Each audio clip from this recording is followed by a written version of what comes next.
Welcome back to Tenga Macchio Zero, part 32.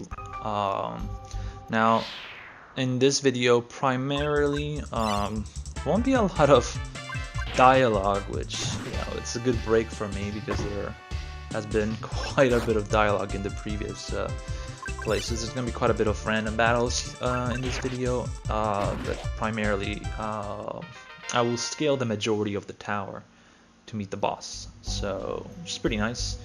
Yeah, like I said, I won't be cutting out the random battles. I will just pretty much be cutting out the grinding because, well, initially they were a lot faster than they are now. They're still not that bad. The encounter rate is fairly high, but they're not like, they don't require a lot of strategy. It kind of requires you to button mash your attack, so it's not really too straining to watch it.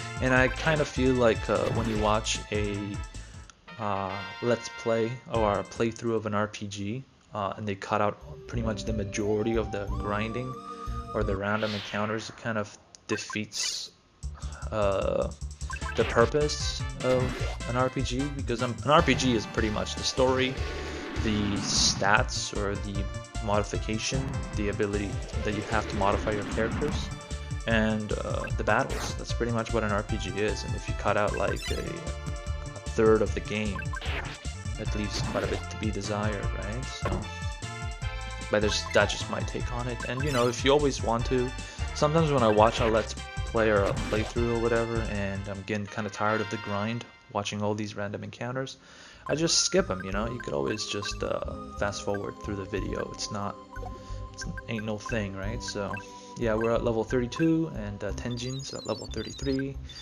and like I said, because he is earliest able to level up, we use him as a healer, so he gets his MP back at level up, which is pretty nice. Yeah, so that is a mermaid statue, water statue.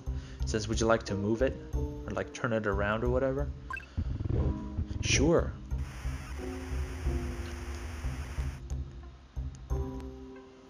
Turns it around, and that actually drops the water level, so you're able to explore a little bit. Yeah, so Tokyo Game Show is on. Final Fantasy Type 0 is slated to be released in I think a couple of months. The Japanese version I think is coming soon, and I'll probably end up playing that version first, importing it, taking a look at it. It is 2 UMDs, which is pretty sweet, and that is a Chikara no Moto, which raises our strength. Yeah, so the next Final Fantasy side game or whatever is 2 UMDs, which is the second PSP game to come on multiple UMDs. Trails in the Sky was the first one. Legend of Heroes. So yeah, I'm just checking my stats to see exactly how much does it raise, and it actually raised my strength by 3.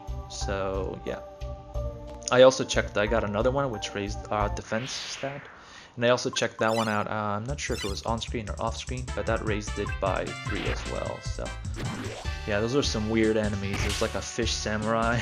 There's a fish samurai. Gotta fight a really interesting design. I like it, I really do. Yeah. Kind of reminds me of Sengoku 2 on the Neo Geo.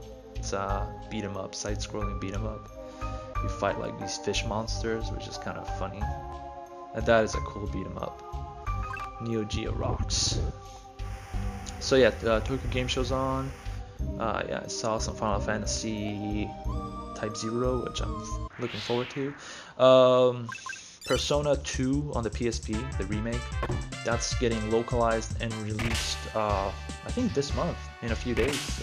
So looking forward to that. I may pick that up, the English version. The Japanese one's been out for a while.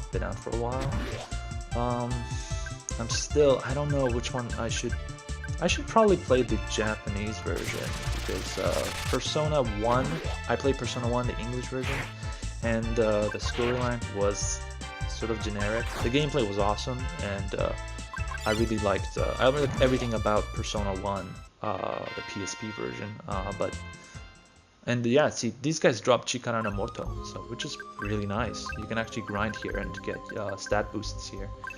But yeah, Persona 1, the story kind of was a little bland, so. But I did hear the second one was really good. There's actually Rasputin and Hitler.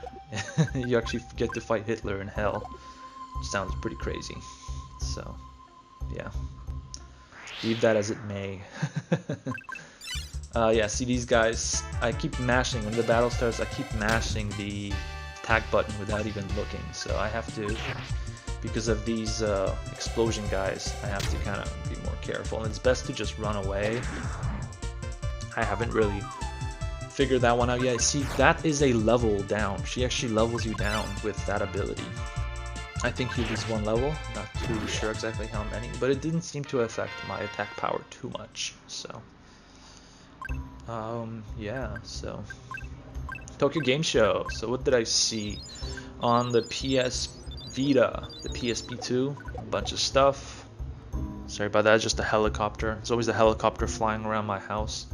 Well, I think it's a tour chopper. So, yeah, PS Vita, not too much interesting stuff for me because I'm a big RPG fan, but yeah, I'm really looking forward to the Vita, you know, what they can release in the future and everything. I know that Persona 4 is coming to the Vita, like an enhanced remake. Sounds awesome. So, yeah, looking forward to that. What else? They had, oh, the Ni no Kuni PlayStation 3 Japanese version was at Tokyo Game Show, and that looked really beautiful. Looking forward to that one. Yeah, quite a bit of stuff.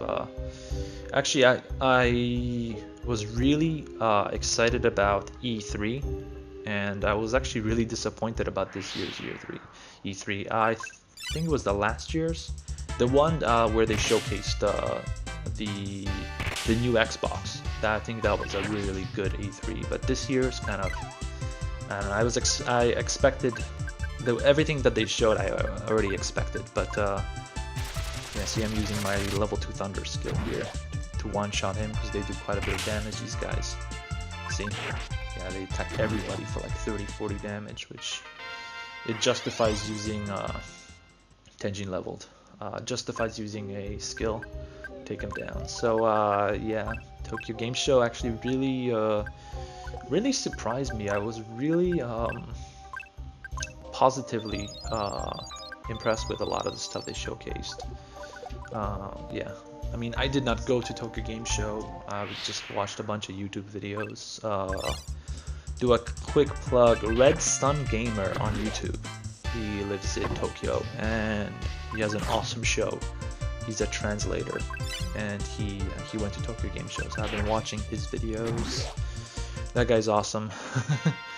He played this like Wii horror game where you use the Wii mode. It's only available in Japan. I don't remember the name of that game.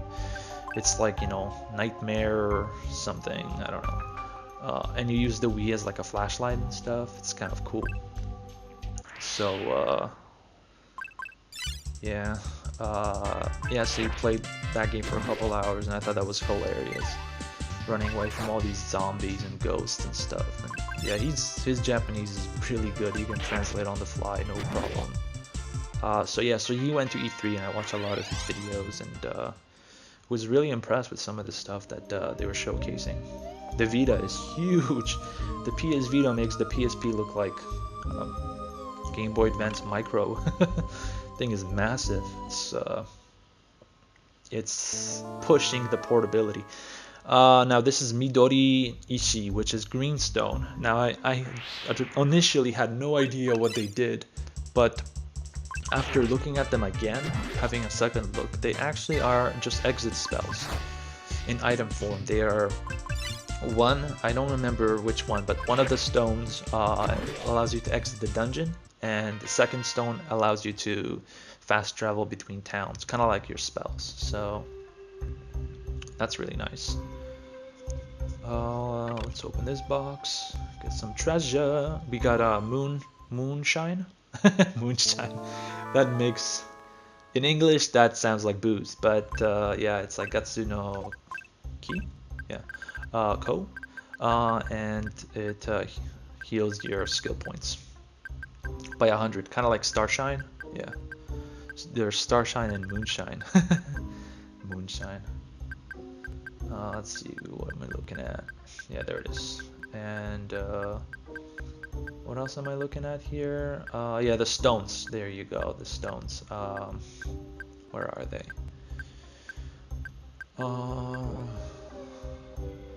Yeah, there's Ko. This one allows you to travel between towns.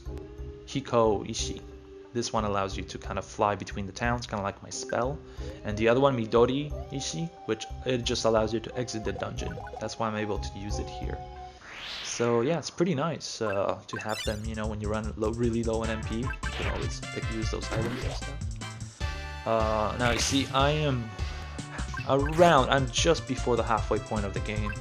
And I have how many, like 4 or 6 different item slots. Like there's different item, there's like I think it's 4, but I'm only using 1, and each one can store maybe like 50 items or whatever. So yeah, you can really store a lot of items, and it's really optional that they allow you to do that.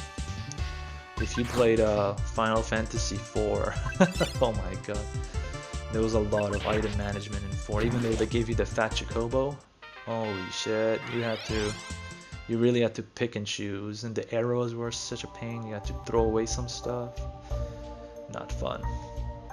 Let's see here. Open up the box, and we got Judgment Ring. Sabiki no Yubiwa. Sabaki no Yubiwa. Yeah. Let's see what it does.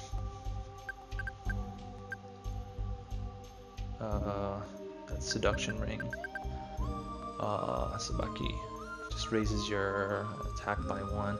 See those question marks, man? That's kind of annoying. Really annoying.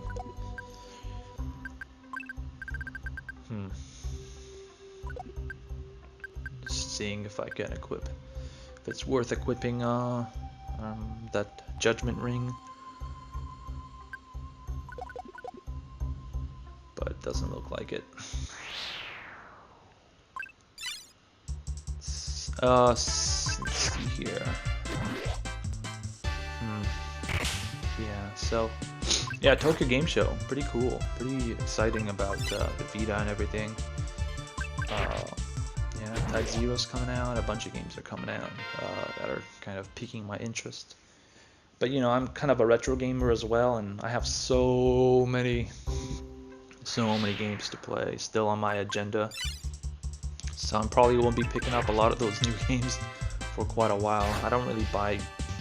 I'm not too excited about new stuff, especially the next gen stuff. So it's a fast fact for you. I bought an Xbox 360 last year only for the last story. The role-playing game by what's his face? The guy that did Final Fantasy. Sakaguchi? Hinorobu Sakaguchi? Something like that. I don't know these names, I keep forgetting them, so... Unaobu? Whatever. Anyway, yeah, I was a huge FF fan. I played 6 to death, 4 to death. I owned 4 on the Super Nintendo back in the day. I rented 6 from Blockbuster. Probably something like 6 times in a row, 6 weeks in a row. I just love that game so much. Played it to death. Played Chrono Trigger, beat it. Secret of Mana, beat it. Final Fantasy V in Japanese and in English when the English translation was like hot in the mid or late 90s.